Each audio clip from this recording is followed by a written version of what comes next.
Vamos começar por Mateus, capítulo 6, versículo 12. A partir do versículo 12, para a gente ganhar o final da oração do Senhor, a oração do Pai Nosso.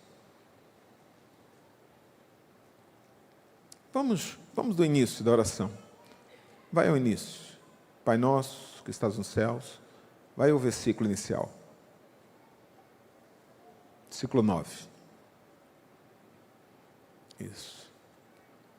Portanto, vós orareis assim: Pai nosso que estás nos céus, santificado seja o teu nome. Venha a nós, venha o teu reino. Seja feita a tua vontade, tanto na terra como no céu. O pão nosso de cada dia dá-nos hoje. Perdoa-nos as nossas dívidas, assim como nós perdoamos aos nossos devedores. E não nos induzas à tentação, mas livra-nos do mal, porque teu é o reino, e o poder, e a glória para sempre. Amém. Vamos até o 15. Porque se perdoardes aos homens as suas ofensas, também vosso Pai Celestial vos perdoará a vós. Se, porém, não perdoardes aos homens as suas ofensas, também vosso Pai vos não perdoará as vossas ofensas. Amém. Muito bem, a oração do Pai Nosso foi uma resposta que Jesus deu a um dos seus discípulos, que disse: Senhor, ensina-nos a orar. Então Jesus responde dizendo: vocês orarão assim. Obviamente que Jesus não está falando para que a gente repita exatamente essas palavras, podemos declará-las, devemos, há uma riqueza muito grande nessas palavras. Mas a Bíblia diz que devemos orar sem cessar, e a Bíblia diz que não devemos orar com vãs repetições. O próprio Jesus diz isso. Então, se devemos orar em todo o tempo, a oração do Pai Nosso não é suficiente, ela é muito curta, então a gente acabaria incorrendo no outro erro, de orar com vãs repetições. Logo, a oração do Pai Nosso é um esboço. É um esboço de como devemos orar. A gente poderia dividir a oração do Pai Nosso, quanto aos propósitos, em 3 propósitos. O primeiro propósito da oração é comunhão. Diga, comunhão. Quando você ora, a oração cumpre um propósito. E este é o primeiro, é a comunhão. Por isso que a oração começa com Pai. Fala de intimidade. A expressão Pai ou Abba, né, era uma das primeiras palavras que uma criança hebreia, aprendia a falar. Ima, mãe, e Abba, pai. Fala de intimidade, uma relação íntima. Oração é aproximar-se de Deus e buscar ter intimidade com Deus. Esse é o propósito da oração. Por que eu oro, pastor? Para ter intimidade com Deus, para se relacionar com Deus.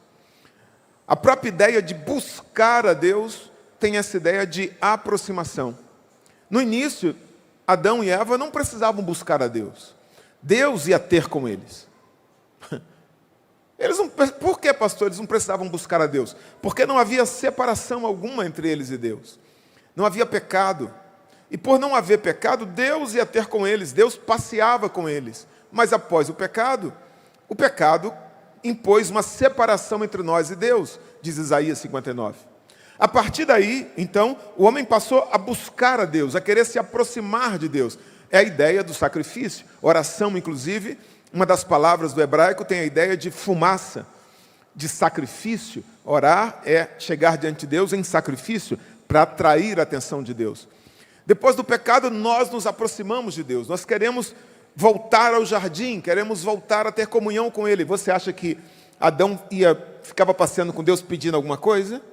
Oh Deus, eu preciso de mais uma árvore. Deus, eu preciso de mais alguma coisa. Deus, eu quero... Não havia necessidade. Nenhuma necessidade. Apenas comunhão. Apenas relacionamento. E esse é o primeiro propósito, é voltarmos ao jardim, voltarmos àquele estado, voltarmos a entrar na sala do trono, vermos a glória, sermos visitados, estarmos com o Pai. Estar com o Pai é o filho que quer ter comunhão com o Pai. Mas, em seguida, tem um outro propósito. Jesus diz: venha o teu reino. Quando eu estou diante do Pai, o que é que eu faço? Eu adoro. Pai nosso que estás no céu, santificado seja o teu nome. A oração que busca comunhão é a oração que adora, é a oração que reconhece a grandeza desse Pai. Porque esse Pai também é Deus, também é Rei, né? Venha o teu reino. Quando Jesus fala, venha o teu reino, ele está falando do segundo propósito da oração. Ele diz, seja feita a tua vontade. O segundo propósito da oração é alinhar o nosso coração com a vontade de Deus.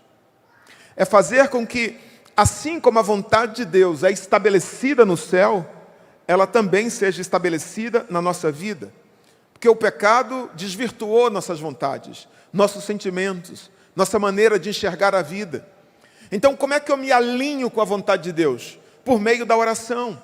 Quando eu chego na presença de Deus e quando eu tenho contato com Deus, o que é que eu busco, o que é que eu faço primeiro? Eu adoro. Agora, o meu primeiro pedido qual é? Seja feita a tua vontade. Não tem a ver nada comigo, tem a ver com Ele, né? Venha o teu reino, seja feita a tua vontade. A oração está centrada em Deus, na vontade dEle, no reino dEle. Eu busco me alinhar, isso é oração. A oração eu não tento convencer Deus de que a minha vontade é melhor. Eu não tento convencer Deus de que a minha prioridade deve ser atendida. A oração, ela deve centrar-se na vontade de Deus. Deus, qual a tua vontade?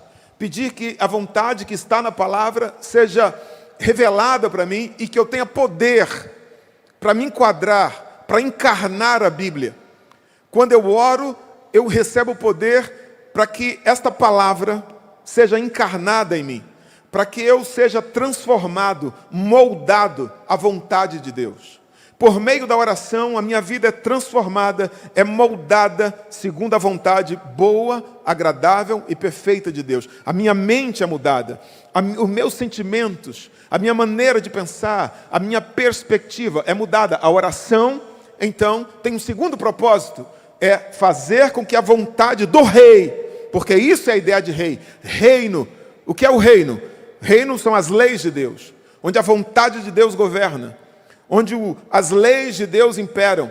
Então, eu busco na oração as leis de Deus, a vontade de Deus, não a minha vontade. Amém? Eu sou um súdito. Aí sim, aí tem um terceiro propósito da oração, que todo mundo compreende muito bem, e normalmente só entendem esse propósito, que é: o pão nosso de cada dia nos dá hoje. Então eu busco o Senhor. Primeiro eu busco o Pai em adoração. Depois eu busco o Rei, me submetendo à sua vontade. E depois eu busco o Senhor em submissão, apresentando as minhas necessidades. Eu preciso disso. Essa é a minha necessidade. Quando eu estou diante do Pai, eu adoro. Eu me submeto à sua vontade. Então eu apresento, só então eu apresento aquilo que eu preciso. O Senhor é aquele que supre as necessidades. É aquele que determina o quando, o como, onde vai atender às necessidades dos seus servos. Ou seja, eu tenho a necessidade de uma direção, eu tenho a necessidade de uma provisão. Eu vou pedir coisas do dia a dia, porque a palavra ela se aplica a toda a igreja. Mas muitas vezes a palavra não diz o que eu tenho que fazer no caso concreto, a decisão que eu tenho que tomar. Então eu preciso orar para que esta palavra seja revelada, para que o Logos, o conhecimento, se transforme em rema, para que o Espírito Santo ministre. Através da oração, então, eu vou receber direção, dizendo: este é o caminho, vá por ali, vá por aqui, porque a oração vai me dar direção para o dia a dia, para o aqui, por agora, através da revelação, através da ministração, ou de forma audível, ou a palavra que vai ser revelada, ou através de um profeta, ou através da pregação, ou através dos sentimentos, ou vou entender as circunstâncias, ou através de sonho. Mas quando eu oro, tem uma canção agora, o Senhor se revela a mim. Não tem uma canção? Quando eu oro, é essa. Ele vai atender uma necessidade agora, se chama rema.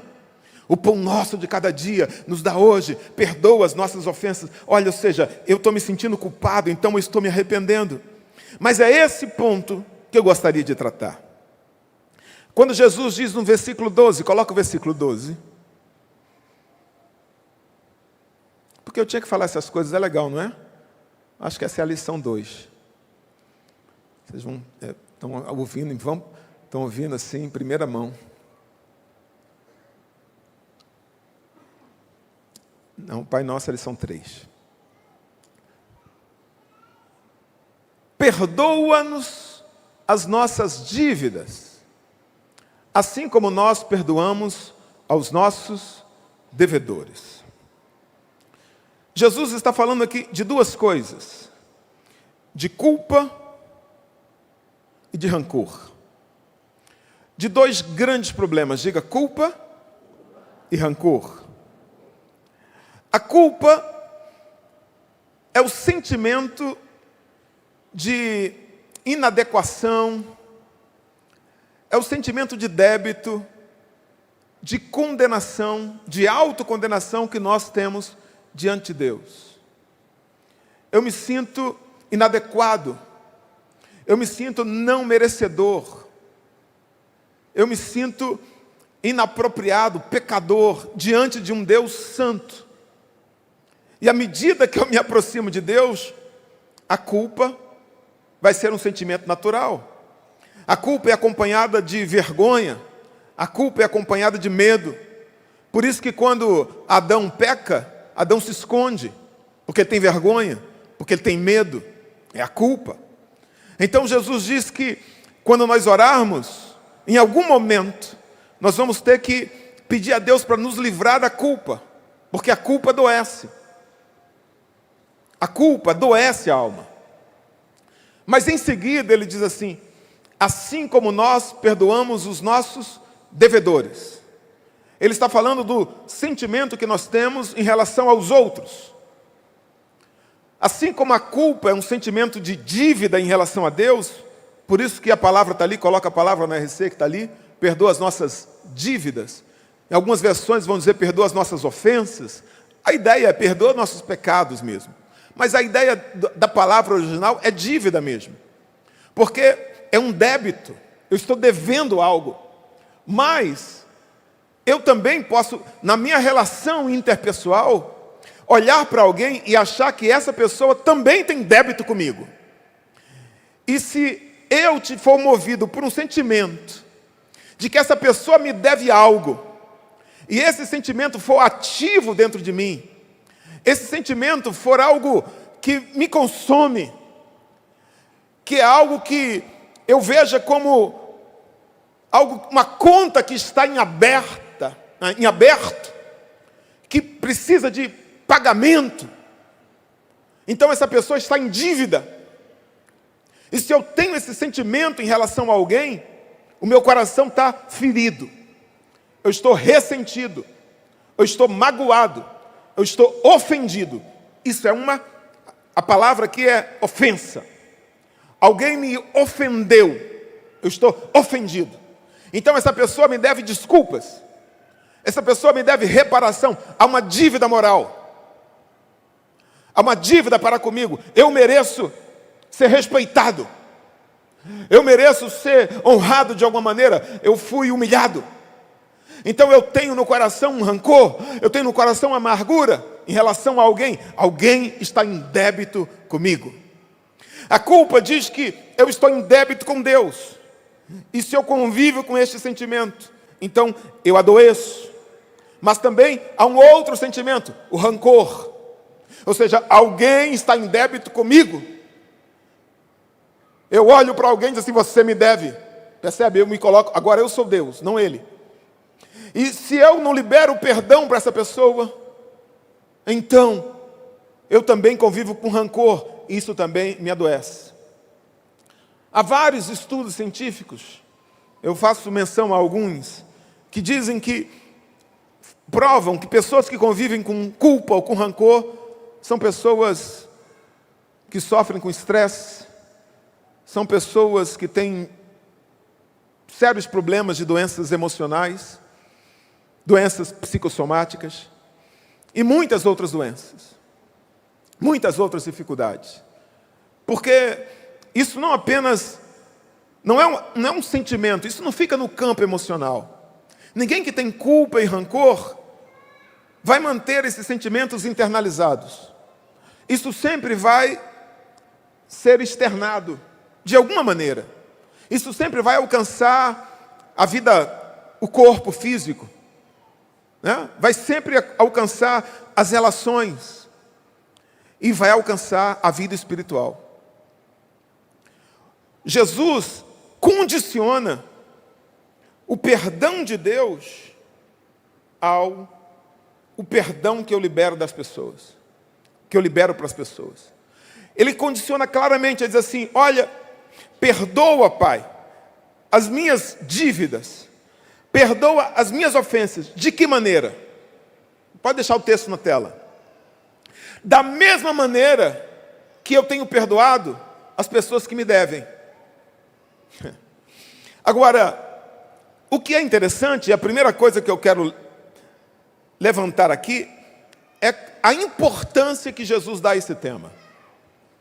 Como vocês viram, a oração do Pai Nosso vai falar de muitos temas, de todos os temas que as orações podem tratar, da adoração, do reconhecimento, do louvor, da adequação à vontade de Deus, do alinhamento, né, das nossas necessidades, das inúmeras necessidades, direção. Agora, esse é o tema que Jesus trata como sendo o mais importante da oração do Pai Nosso. Coloca o versículo 12, perdoa as nossas dívidas, assim como nós perdoamos os nossos devedores. O 13.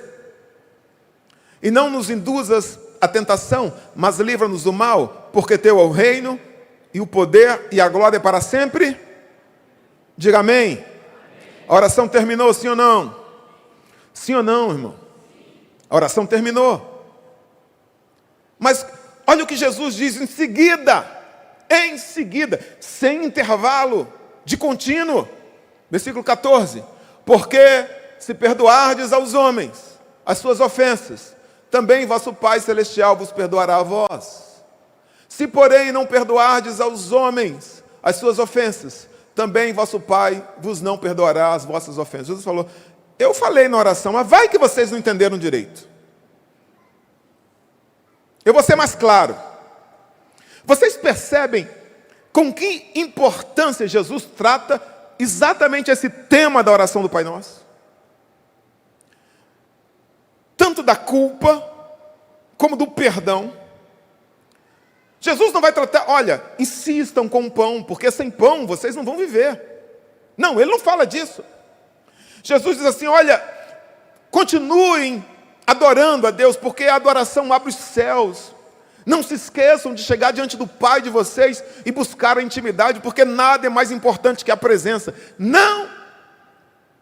Todos os temas do Pai Nosso, escute, são extremamente relevantes. A gente poderia ficar ceias e ceias falando do Pai Nosso, frase por frase.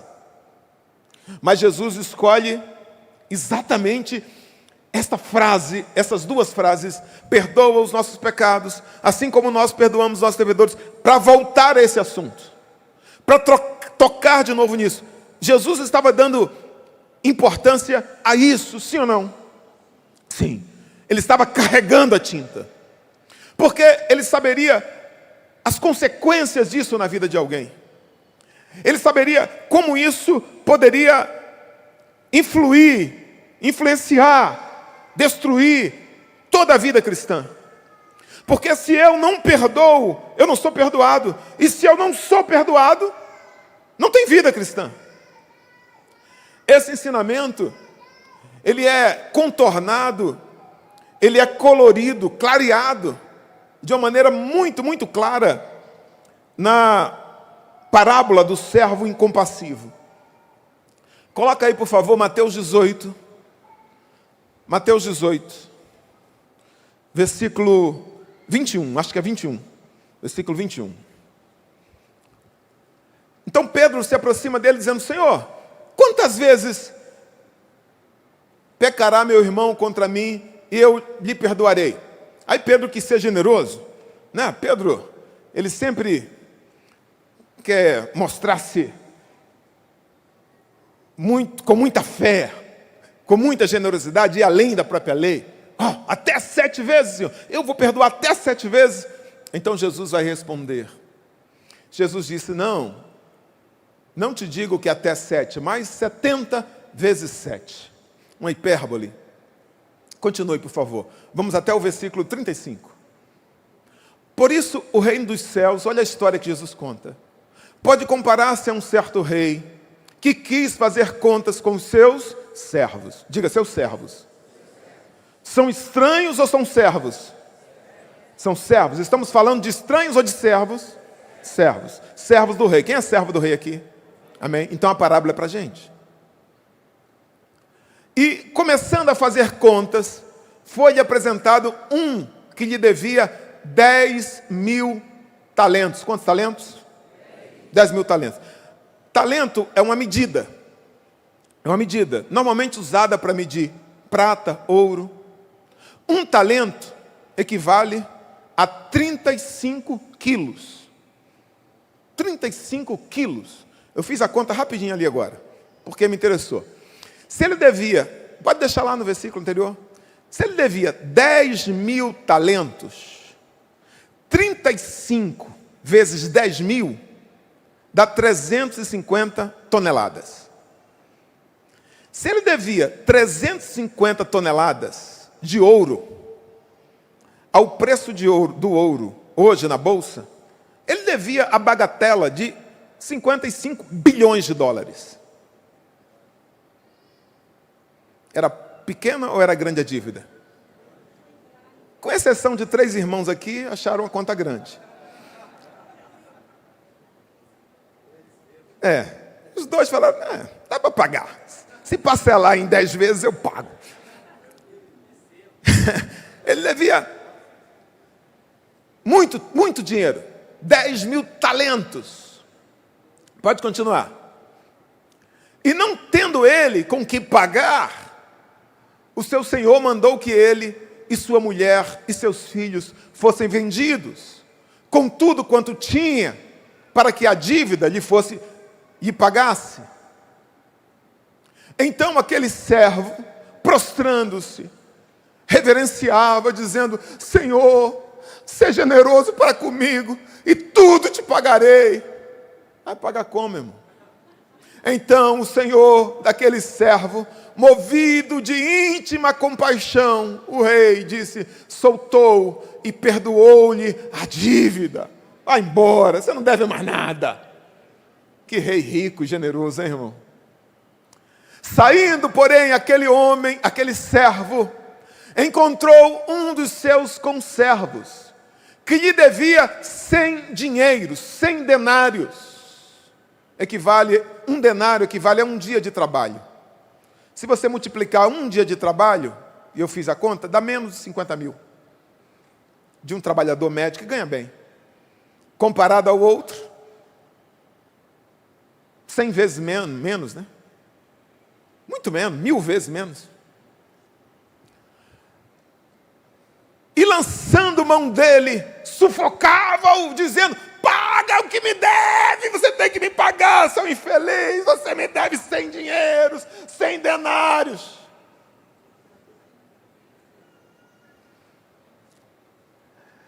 Então seu companheiro, prostrando-se aos seus pés, rogava-lhe, dizendo: seja generoso para comigo, e tudo te pagarei. As mesmas palavras que ele disse, sim ou não?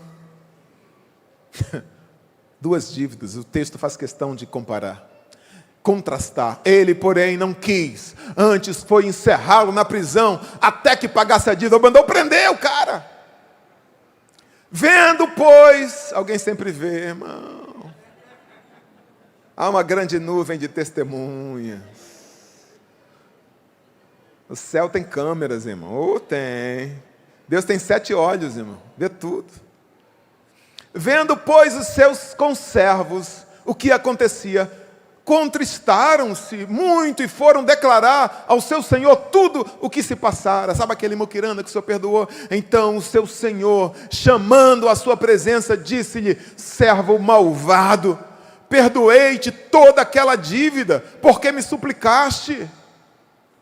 Não devias tu igualmente ter compaixão de teu companheiro, como eu também tive misericórdia de ti? E indignado, o seu senhor o entregou aos atormentadores, até que pagasse tudo o que devia. Olha aí. Quem não perdoa, vive atormentado. A falta de perdão, na verdade, o rancor, é uma prisão. E quando a gente libera alguém, sabe o que a gente descobre? Que o prisioneiro éramos nós. Ele foi entregue a torturadores. Assim vos fará também. Aí, já estava clara a lição, não estava, irmão? Jesus falou: vai que vocês não entenderam, eu vou aplicar. Irmão, Jesus resolveu aplicar a mensagem. Assim vos fará também meu Pai Celestial, se do coração não perdoardes cada um a seu irmão as suas ofensas ou suas dívidas. É o contraste. Uma conta impagável, outra conta pequena. Veja, o problema não é a dívida. O problema é quando um coração recebe o perdão de uma conta impagável, mas não é transformado pela graça. Quando a graça recebida não é transformada em graça concedida. Eu recebi graça, eu recebi perdão, mas isso não me transformou. Eu continuo na postura de juiz, julgando o outro como devedor, colocando o outro no lugar de réu. Eu continuo como um tribunal interno, dizendo: eu mereço, eu tenho direito. Sabe por quê, irmãos? Porque naturalmente o nosso senso de justiça é algo inato, é natural. Então, perdoar não é algo natural. Ninguém perdoa naturalmente. O que é perdoar, pastor? Perdoar não é esquecer. Ninguém esquece, irmão. Perdoar é dizer assim: eu não vou cobrar mais essa dívida. Essa dívida não vou levá-la mais diante do tribunal. Começa pela declaração. Normalmente é um processo. E por que, pastor? Muitas vezes as pessoas não são capazes de perdoar, porque muitas vezes as pessoas vivem atormentadas. Porque se elas não perdoam, elas também não são livres da culpa. Também não são perdoadas. Então elas convivem com rancor e com a culpa. Não há frescor na alma. Não há alegria interior. A prisão. Por quê? Porque liberar o perdão não é natural. É algo muito difícil. Isso fica muito claro no texto de Lucas, capítulo 17. Coloca aí Lucas 17, versículo 3. Olha a dificuldade de pedir perdão, de perdoar. Por que é difícil perdoar? Porque é liberar o outro da dívida. E quantas vezes? A graça, de forma como Deus perdoa. Na vida aqui, quem pecou mais de 7 vezes? Quem pecou mais de 70? Esse ano. E quantos foram perdoados por Deus? Amém. Porque a primeira pessoa que a gente deve perdoar somos nós mesmos. Sim ou não? Agora, não é fácil, é difícil, olha assim. Jesus diz assim: olhai por vós mesmos. E se teu irmão pecar contra ti, repreende-o. E se ele se arrepender, perdoa-lhe. Não tem gente que tem uma facilidade para ofender, né, irmão? Mas ele chega: oh, rapaz, me perdoa. Foi sem querer. O Chaves, né? Foi sem querer, querendo. O que é que você tem que fazer, irmão? Se você é crente, perdoar, dizer assim: tá bom. Agora, não confunda perdão com reconciliação. São coisas diferentes. Não vai dar para falar sobre isso hoje, não. Vai ao versículo 4. E se pecar contra ti 7 vezes no dia,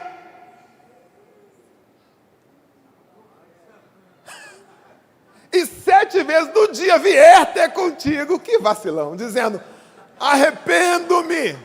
Olha o que Jesus diz, perdoa-lhe.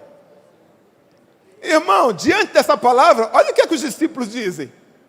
Olha o que disseram então os apóstolos ao Senhor, acrescenta-nos a fé.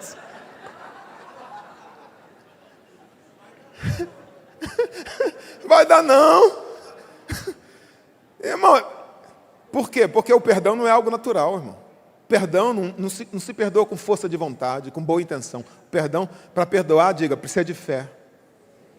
Aí, Jesus vai usar o texto seguinte, que ninguém usa para isso. Eu não vi ninguém usar para isso, mas olha o que Jesus diz em seguida. E disse o Senhor, se tivesseis fé, como um grão de mostarda, dirias a esta amoreira, desarraiga-te daqui e planta-te no mar, e ela vos... A gente usa esse versículo para falar de problema, né? Para falar de usar fé, para tirar alguma coisa que a gente queira. Não, meu irmão, Jesus está falando do rancor, do ódio, que está enraizado dentro do coração. E a gente vai precisar da fé para declarar e dizer assim em oração, árvore, amoreira, sabe por que amoreira? Porque a amoreira é uma das árvores que tem as suas raízes mais profundas. Aí não tem como a gente não lembrar de Hebreus, capítulo 12, versículo 15, coloca aí Hebreus 12, 15, ele diz assim, tenham cuidado de que nenhuma raiz de amargura, de que ninguém vos prive da graça de Deus, e de que nenhuma raiz de amargura, brotando, vos perturbe, e por ela muitos se contaminem.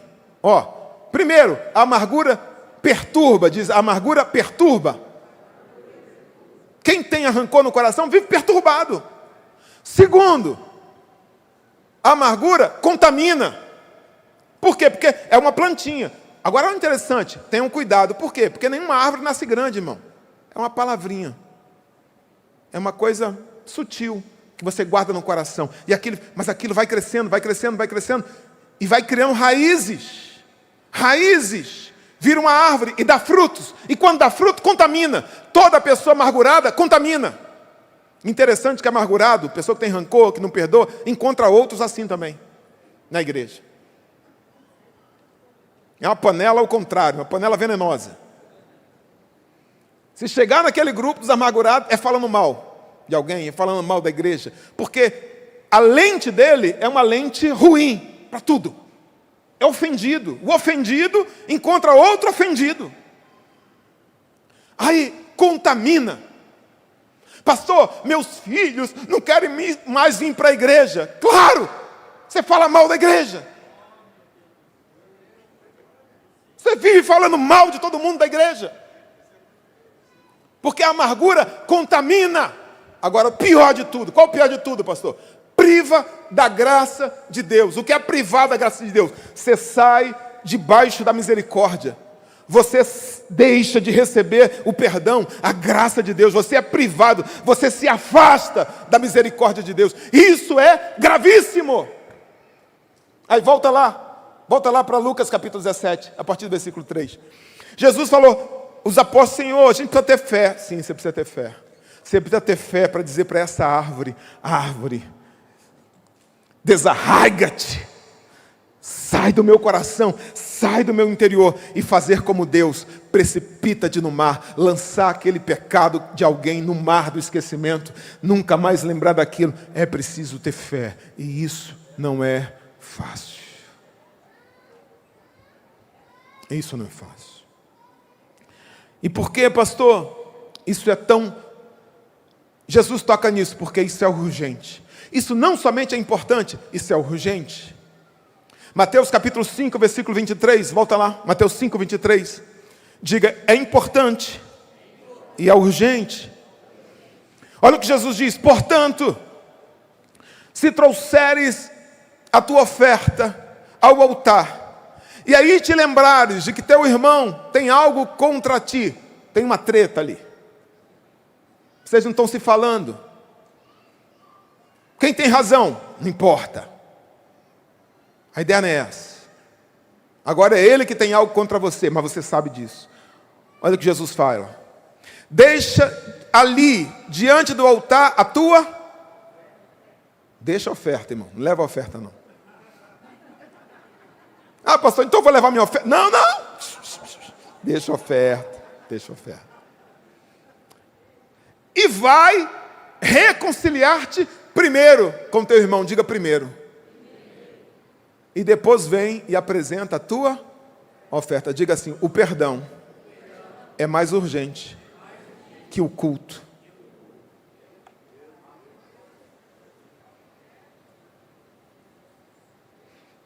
Quando eu não perdoo, o meu culto é o culto de Caim. É eu diante de Deus com ódio de Abel. Não é aceito. Não é aceito, não pode ser. Eu dizendo, pai, olha aqui a minha oferta. Peraí, fica ali, fica longe. Fica longe. Que culto é esse, irmão? Não, para o culto. Peraí, deixa a oferta ali parada, deixa a oferta parada. Vai primeiro lá, primeiro.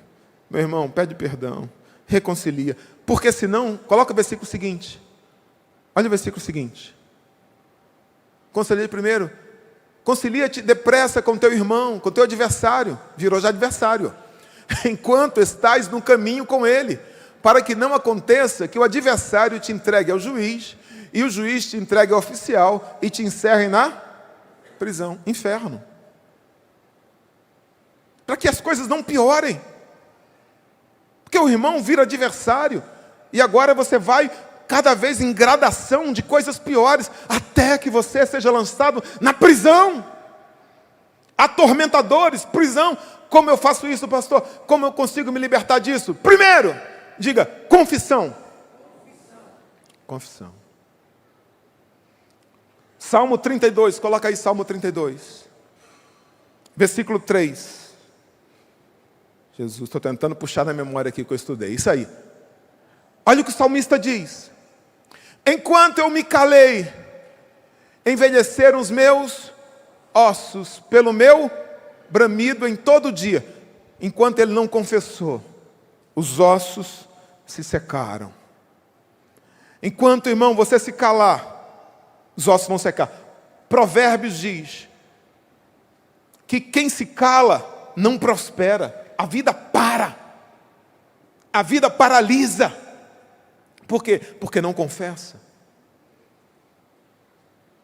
Ah, pastor, às vezes o crente chega na minha sala e fala, pastor, estou com vergonha, não sei por onde começar. Não sei. Normalmente eu falo, comece pelos introdutórios, siga pelos entretantos e termine com os concludentes. É o que eu... Mas a pessoa fica envergonhada. Irmão, deixa eu dizer uma coisa para você. Primeiro, você tem vergonha diante de um médico mostrar uma parte do corpo? Não, você sabe que o médico vê aquilo todo dia. Pastor, mesma coisa. Às vezes a pessoa vai contar uma coisa, você... Irmão, já vi tanto. Que é meio que natural para o pastor. Agora, principalmente, deixa eu dizer uma coisa. Quem faz isso é crente. Não é pecador, é crente. Quem procura pastor e confessa, é crente. É crente que faz isso. Procurar conserto é crente. O porco, irmão, perto do pastor, quer consertar, perto do pastor, quer consertar, quer se limpar. É coisa de crente. Diga, confessar. Volta para o Salmo 32, deixa lá, varão. Tira não. Olha o versículo 5 que ele diz, Salmo 32, versículo 5, pula para o 5. Confessei-te o meu pecado, e a minha maldade não encobri. Dizia eu: confessarei ao Senhor as minhas transgressões, e tu perdoaste a maldade do meu pecado. João disse: se dissermos que não temos pecado nós somos mentirosos, e a verdade de Deus não está em nós. Mas se confessarmos os nossos pecados, Ele é fiel e justo para nos perdoar. Você tem um advogado, meu irmão, perante o Pai, é Jesus Cristo, e o sangue dele pode te purificar de todo pecado. Oh Pai, perdoa os nossos pecados. Quando você declara isso no mundo espiritual, nenhuma acusação mais tem poder sobre você. Segunda coisa, o que fazer, pastor? Liberar perdão sobre a pessoa que te ofendeu. Mateus 5, 23. Coloca lá, Mateus 5, 23. É isso aí. Vai lá, primeiro, e reconcilia-te com teu irmão. Tem outros textos, mas vários textos Jesus vai falar. Se você não perdoar, você também não vai ser perdoado. Primeiro, perdoe. Quando você perdoa, por meio da oração, veja, nem sempre o perdão vai ser algo imediato. O perdão começa na mente. Teclado, obrigado, Daniel. Faz som de passarinho hoje não. Brincadeira com ele. Que um dia eu falei sobre os passarinhos, ele piu, piu, piu, piu, fez ali. Até hoje eu lembro disso.